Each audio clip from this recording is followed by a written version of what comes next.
Yan, good morning mga idol. Mag-list tayo ng ating laptop maintenance. Palit tayo ng thermal paste. Thermal paste natin. So, bakas muna tayo. Tornilyo. Hindi makita yung tornilyo.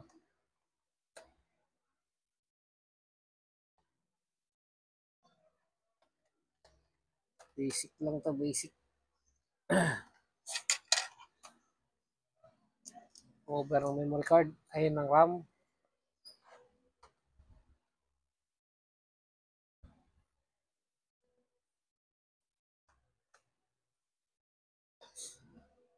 Yan, dito yung mga tornilyo.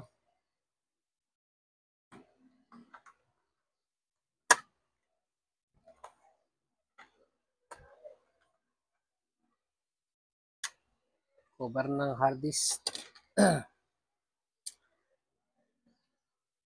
Gusto natin yung hard disk.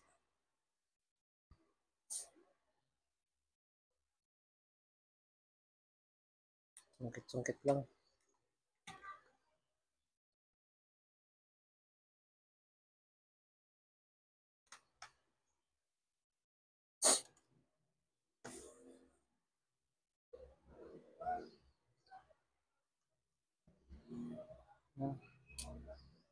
Huwag natin yung mga tornilyo. Bakas tayong hard disk. Hard disk. Sunod, RAM. Tanggal ng RAM.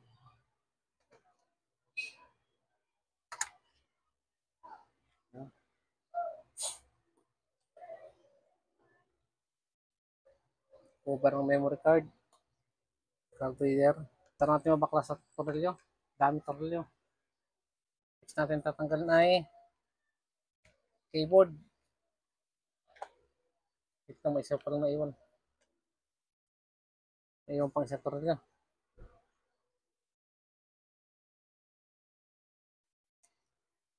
Ito na yung gamit natin. Phillips screw, plus screw, brush, thermal paste, basahan. Balikan natin. Ayan. Para baklas natin yung keyboard.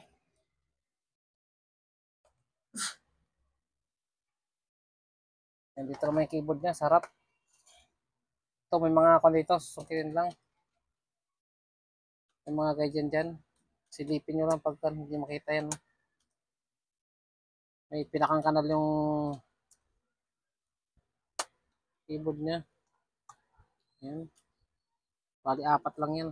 Pero unahin yung baklas yung tornilyo sa ilalim. Ayan, baklas na. Ingatan nyo lang kasi nakakon lang yan. Ito. Okay, baklas na. Tignan natin. Ito rin depend dito. Para sa kanyang DVD writer. Ano kasi to? Samsung na P980. Ay, P940. Medyo old model siya pero matibay.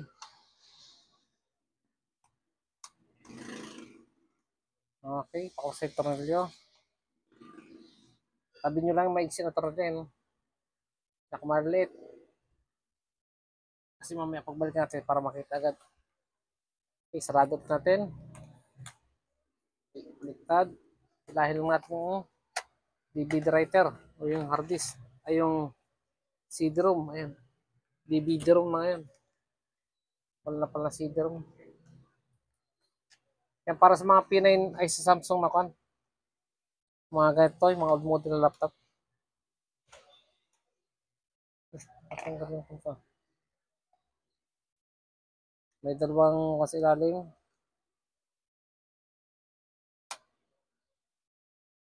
Okay, dalawang tornilyo na maliit.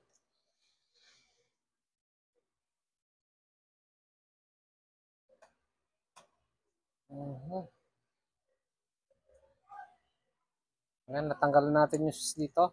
Connection na switch. Pwede lang natin ito makatamaan. Balikan natin.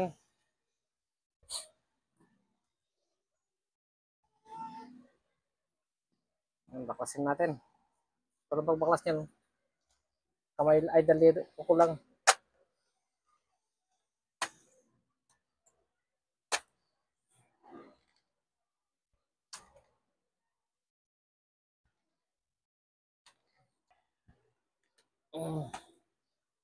Napakarami turong lang sa laptop ko. Mas matindi pa sa ako na eh. Yan, baklasin natin yung cover niya ta.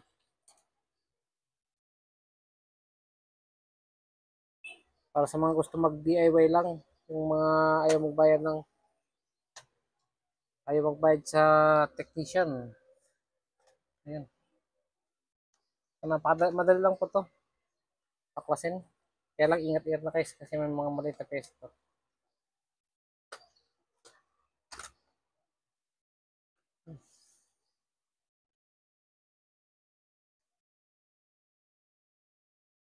Ayan, baklas na rin. Ingatan nyo lang po yung mga ganito. Ito, mga flex niya. Kasi pag naputol yan, wala na. Pag manual keyboard kayo, manual mouse. So, tabi lang natin. Itong plastic na kan. Ito na. Baklas na. Tanggal natin. Sunod naman na yung mismong board niya. Kasi magkano nga tayo? Repaste. Magpapalit tayo ng thermal paste. Papalit. Gawin natin. Dito meron akong ganito. May ano lang to.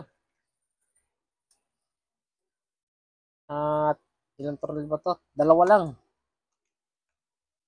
Yan. Dalawang tornilyo para sa ating board mismo, mainboard. So, dandahan lang kasi mga pressure mali ito, baka masungkit na. Baka madali ng inyong mga kamot. Yun. Ayan, tanggal na yung dalawa. Baklasin natin yung board. So, bago nyo baklasin, tingnan nyo muna yung mga tawag dito. Ito yung mga pegs niya. Yan, mga ganyan connector. Tanggalin nyo muna bago nyo iangat yung board kasi baka maputol. Para hindi nyo pansin. Yan, sa mga hindi lang pumakan, share ko lang. Sa mga gustong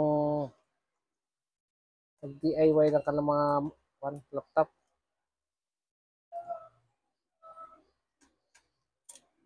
Kasi kailangan nilinis lagi ng laptop. Pag umiinit na yan, yung madalas na siyang uminit, ito na. Magpapalit tayo ng thermal paste. Yung dito sa ilalim. So, buksan ko lang. Update ko kaya pagkabukas na. Medyo mabi video natin. Babaras ko pati yung mga kalto. Palikabok na. Ayan. Yung blower, yung pinakampanya. So, ingat lang po kayo dito kasi medyo ano tong part na to. Medyo sensitive.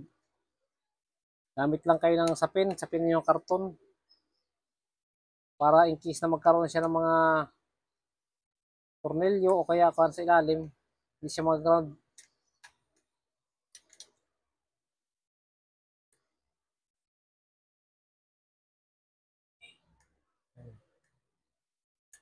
Gamit lang kayo ng basahan.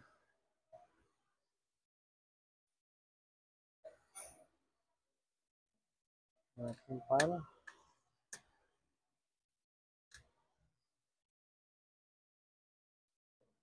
Medyo kanang to. Basic lang. Sa una lang medyo kakabahan kayo pero pag nagawa nyo na. Kasi kailangan to namin maintenance sa laptop. Hindi lang puro tayo gamit. You know? Kasi malikabok yan. Pakita ko sa inyo kung nakalikabok 3 months bago na maintenance.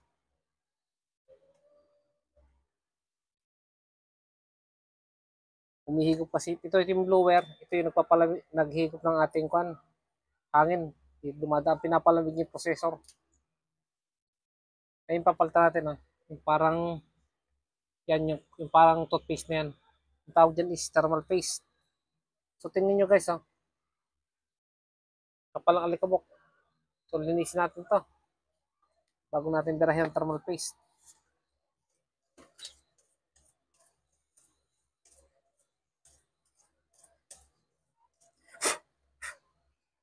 Ayan na.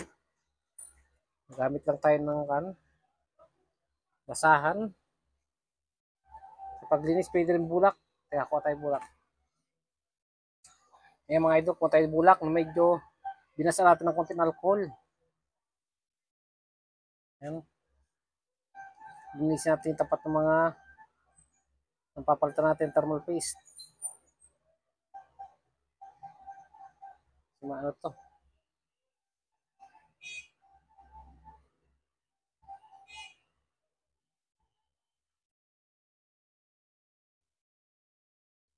Pwede rin gumamit ng brush, yung malambot lang. Kasi ang pesa nito maliit lang, baka mapersa. Pero ako ganito lang, bulak lang. Brush. Nabrush ko lang yun. Kasi pag malambot pa ang thermal paste, madali lang tanggalin.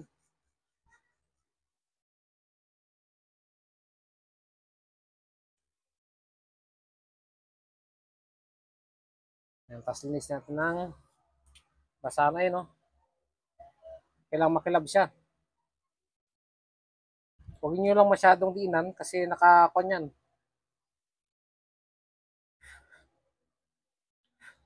Kahinang. Nakasulda. Baka matanggal naman sa sobrang gamit yung alcohol natin. Linis natin yung keyboard. Okay. Apply na tayo ng ating thermal paste. So, small amount lang po ng thermal paste to. Hindi kailangan napakarami. Linisin muna natin yung ating heatsink.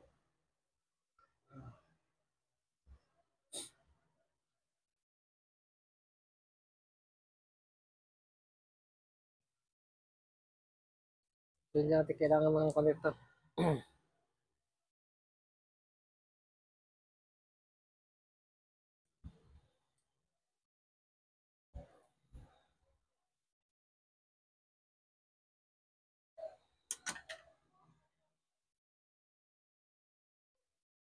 Ayan mga idol, oh, kailangan makilab yung ating heatsink. Yan. Para mas kumapit yung thermal paste. So natin blower natin. Natin pan. Brush lang. Yan. Dalahin lang natin ng brush.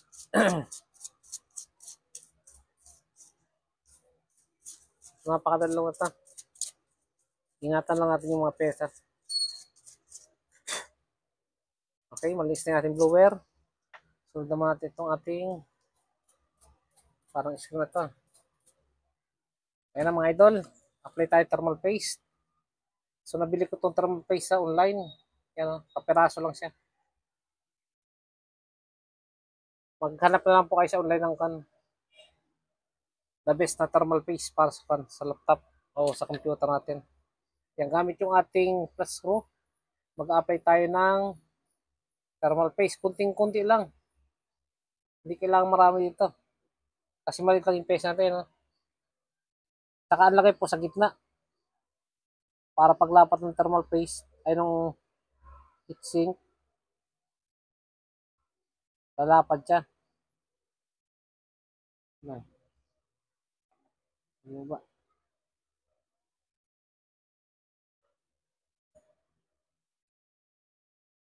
Small amount lang ito sabi. Kailangan na marami. Kunting-kunti lang.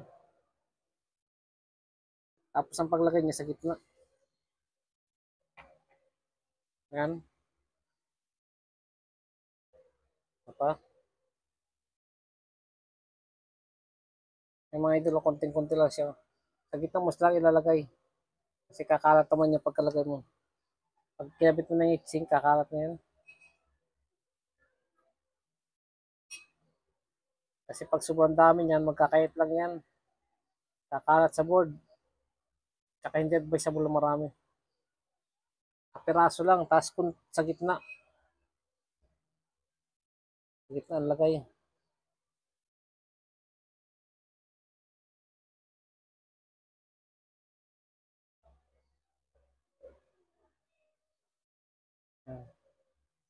Medyo ano lang tayo kasi bukas sa ating kamay. Okay na. Eh mga idol, oh. Kunti lang siya. Ito, ayun, oh, kapiraso lang. Sa processor natin, ayan.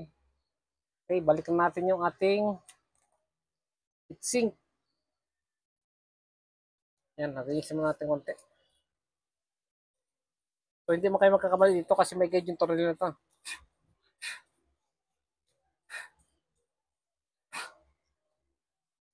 Dapat talaga to every 3 months maintenance. Palagyan natin. Ayan, baba lang natin dito. Kung saan nyo tinanggal, doon nyo rin ikakabit. Ayan, dandahan na ipababa para yung ating thermal paste ay diretsong kumalat. Okay. Ito, hindi mo kailangan higpitan masyado. Alawin lang din sa paghigpit kasi baka mabiyak yung pinakang guide niya.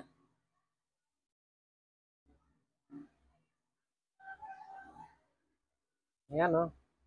May guide, may kuha kasi yan. Pinakang spring. Pwede magsiman, nahulog.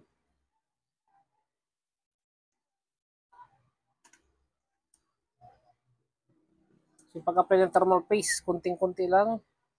Small amount do sa center ng ating lalagyan. Sa gitna. Papa-destroy tayo nito. Yan, update ko kayo guys pag na-assemble natin. Ayan, nakapit natin yung ating blower. At yung ating heatsink. So, mag-assemble naman tayo. Sabi ko lang muna to, linisin ko yung pinakang kanya, case. Yan na mga idol, nakapit natin yung ating mainboard. So, kakabit naman natin itong ating cover. Yan, pakunti-kunti lang. So, madali lang to kung paano natin binaklas. Is, ganun rin natin ibabalik.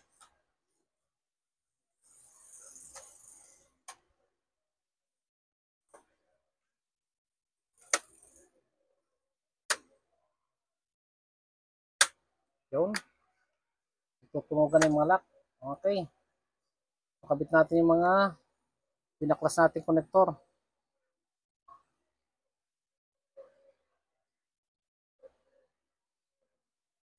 Nakapalikod kasi camera natin kaya hindi makita. Tapos yung mga flex. Ano lang mga flex nito? Dalawa lang. Keyboard at saka mouse. So hindi kayo malilito dito. Balik lang natin. Dahan-dahan lang kasi baka mapunit.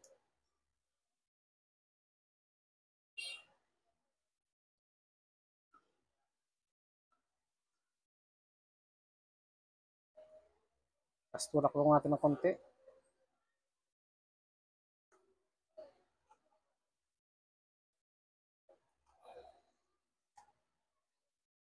Okay. Yan, sara muna natin kasi mag-tornilyo muna tayo dito sa yan, itong dalawang to. Tapos ko nakakalimutan. Patay tornilyo, maliit. Dalawang piraso. Bago natin balik ng ating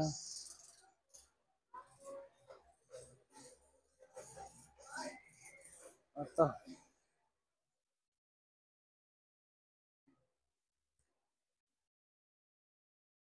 Ang hirap pag hindi magnetize yung ko natin. Screw.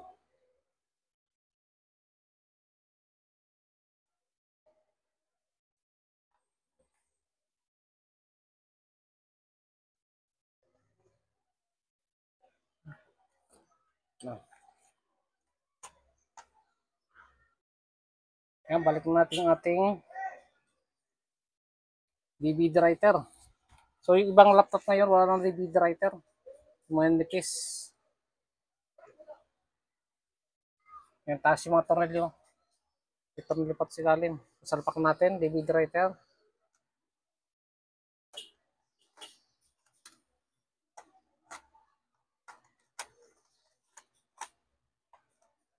Tapos tornilyo. May tornilyo sa loob. So, yung maiksi na tornilyo, halos para-para naman size. Tornilyo natin. Kailangan dito magnetize yung kan mo, Philippines mo. Kasi pag hindi magnetize yung mahirapan nga. Kasi yung mga tornilyo na nakalagay sa butas mismo, napakahirap kabit.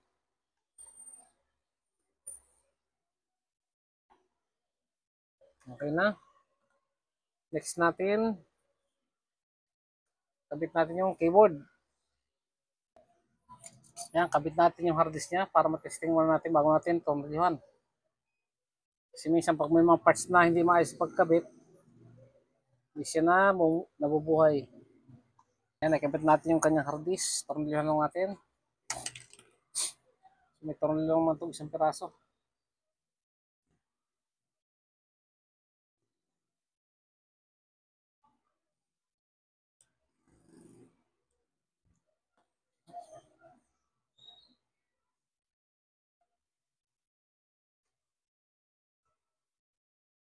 Wala, tornilyo niya. Kaya pala sabi ko kulang.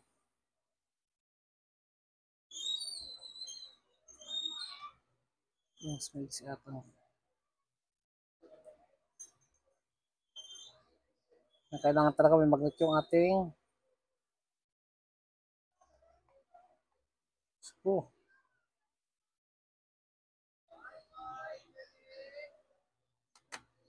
Okay, kabit natin yung cover ng ating hard disk. Para hindi siya nahuhulog kasi na-slide yan.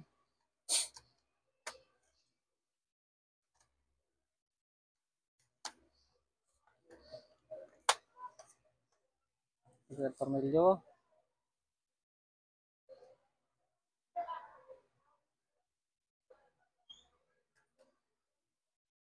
Next natin lalagay yung ating RAM. Yung RAM natin hindi natin i-erase na. Kasi bagong kuan ko lang to. Bagong bili lang. Ayan, huwag nyo lang pong hawakan yung pinakang kanya. Yung parang gold na yan. Yan, nag-upload tayo ng nakaraan. Bumili tayo ng RAM. Kasi kailangan natin medyo mataas yung RAM niya. So, ganyan lang pagkabit.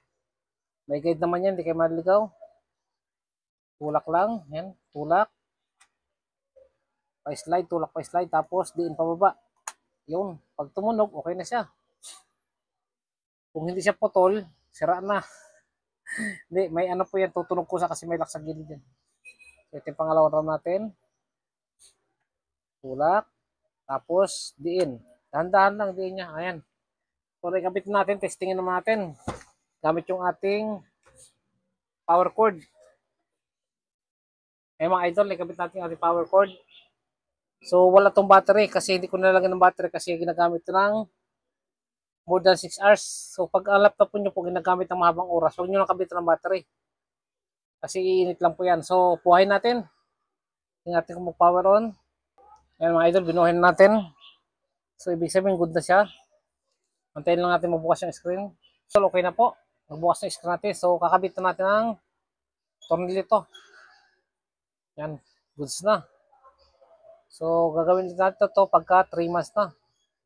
Yan, thank you mga idols. Panood ang aking simpleng video. Sana po may matutunan kayo para sa mga baguhan dyan na hindi pa marunong maglinis at mag-maintenance ng laptop. So, ito lang po. Yan, pakipalo po ako guys sa aking Facebook page. Kid Bukid at sa aking YouTube channel. Yan, may YouTube channel po tayo. Kid Bukid din. So, mayroon po ako mga content sari-saring video. Yan, maraming salamat po. Thank you po. Sana po nakatulong sa